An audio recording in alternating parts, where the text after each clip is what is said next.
guys, welcome back to my channel. My name is Charlene for those of you who are new, and to my loyal subscribers, thank you as always for coming back.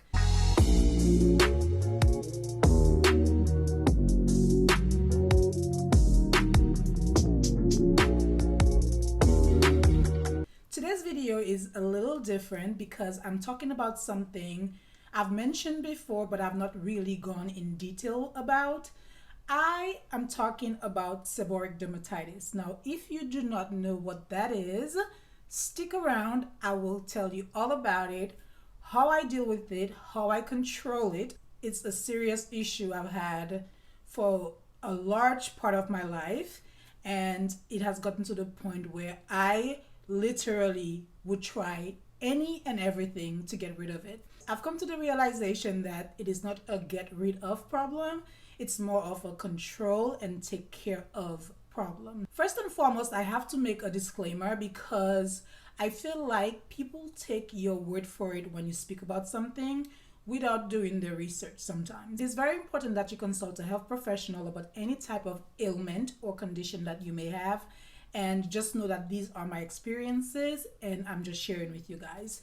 So let's get started. For as long as I can remember, I've always struggled with what I thought was just dandruff, and my case was extreme. I've been using some products that have really been helping control the situation. So what is seborrheic dermatitis? It's a skin condition that causes scaly and red patches, especially in your scalp area.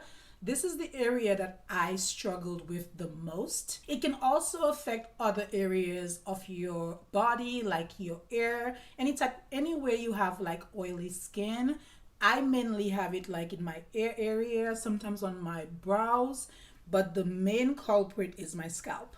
I will insert some pictures so you guys can get an idea of what that is, and honestly, it is not pretty. Right now, I'm proud to wear extensions. I'm proud to expose my scalp because I do not have that problem.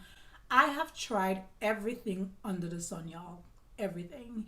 And there are times when I would style my hair, and then suddenly throughout the day there would just be patches of dry skin just on my shoulder, on my skin, on my clothing, like all over. It was that horrible. Before discovering what my condition was, I did consult a dermatologist who put me on serious medication. I was taking expensive pills. I was purchasing like all these medical grade shampoos, and those were not helping. As a matter of fact, I felt like they worsened my condition, which was crazy. So based on your condition and how severe it is, you might want to try different routes to see how you can control that.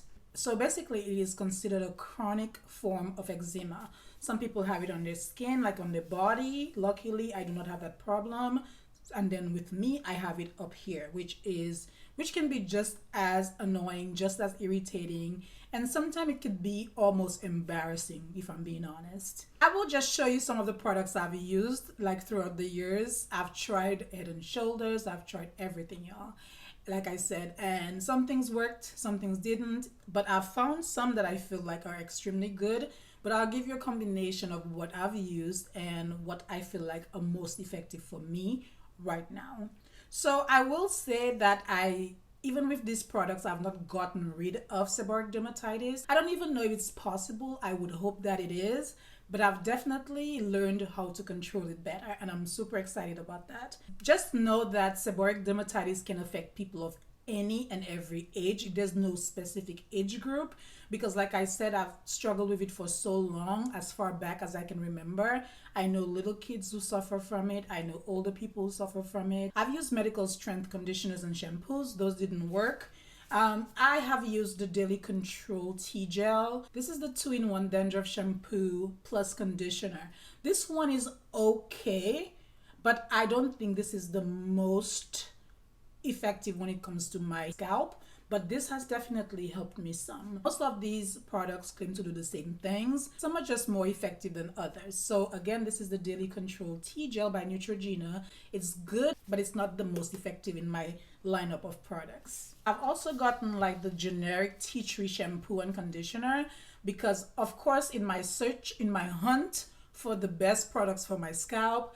A lot of people recommended tea tree.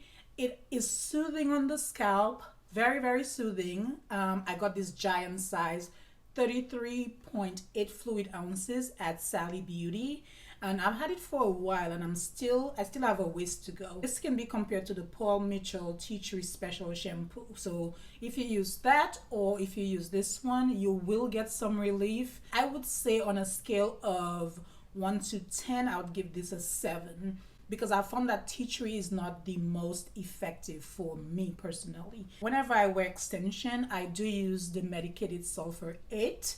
This one is the dandruff treatment for braids. So when I have this on, I tend to go for something that I can just like spray in my scalp and get instant relief. Now this soothes a little bit, and it prevents the itching and the dryness, but it is not as effective as the pomade, which I'm about to show you guys. So out of 10, I would give the sulfur 8 braid spray like a 6. I enjoy the immediate relief that it gives me, but it's not very long lasting. So I would give this one a 6 out of 10. So the next thing on my list is the Scalpacin. I know, if you guys saw my declutter, you guys know that I try a ton of products, and that's the same thing for my situation up top. So this is the Scalpacin. This is like a liquid consistency.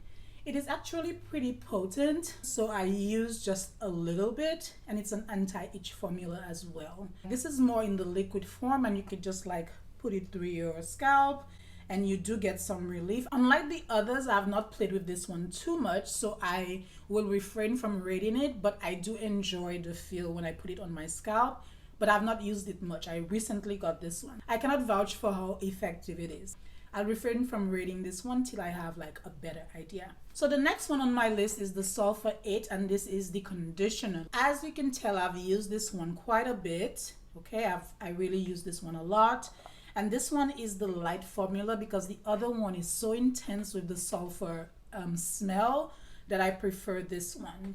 So this is kind of like what that is in a pomade form, but for some reason I find this to be a little bit more effective than this one. So I would give this one like an 8.5 out of 10, but I hate having to like go through my scalp and use a pomade all the time. Like, I just find it tedious and I don't like to do it, but honestly it does give me a lot of relief, and I prefer it, the pomade, to the spray, because this is instant, but the effect doesn't last very long. This one is kind of like, it stays on your scalp a little longer, so you do feel the effects of it. If you do not mind the smell of sulfur, then you will enjoy this one. I honestly don't care what my scalp smells like, as long as I'm getting the relief that I'm looking for. So I definitely enjoy this one, and for me it's an 8.5. The two last ones on my list are my favorites, and I feel like they're the most effective for my scalp. The first one is the Clinical Itch Relief Scalp Mist. I love how this works. So basically, you know, you kind of like, it's very targeted when you spray it, so you can go in specific areas and apply this. I really like it. It has intense cooling menthol, so you get that very cooling effect on your scalp, which is very nice. And I also like the accompanying shampoo, which I do not have currently. So again, it looks like this. It's like $9 to $12. You can definitely get it cheaper at Walmart, and I love this one. Is like almost done. I love this one. To me, this is a 10 out of 10. My friends Vikisa and Nicole are the ones who actually put me on to a different line of similar products. I ended up getting this one and I love it. Like, I cannot imagine not having this anymore because it's a must-have. So they recommend that you use it between washes. Now, you know, black girl magic, we don't be washing our hair in between like that. So whenever I feel like my scalp needs that refresher, or I just need to avoid a flare-up, I definitely go in with this one. So you can use it at your discretion, however you see best, based on how severe your condition is. But the Head and Shoulder, the new lines, y'all, they are bomb. Like, every single one I've tried so far is like really, really good. So this is a 10 out of 10 for me. The Clinical Itch Relief Scalp Mist, I love this. And it gives me relief instantaneously, and it lasts, and it definitely helps prevent my flare-ups, which I appreciate.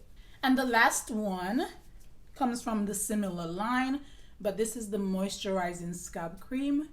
This one I'm almost done as well. I can barely hear anything in it. They're both advertised as dandruff treatments. As you can see, the lines are different. This one has the red and this one has the green. I believe it's because of the different ingredients in them. And this one is targeted on the top. You just unscrew it. So this one is a cream consistency. It's a little thicker.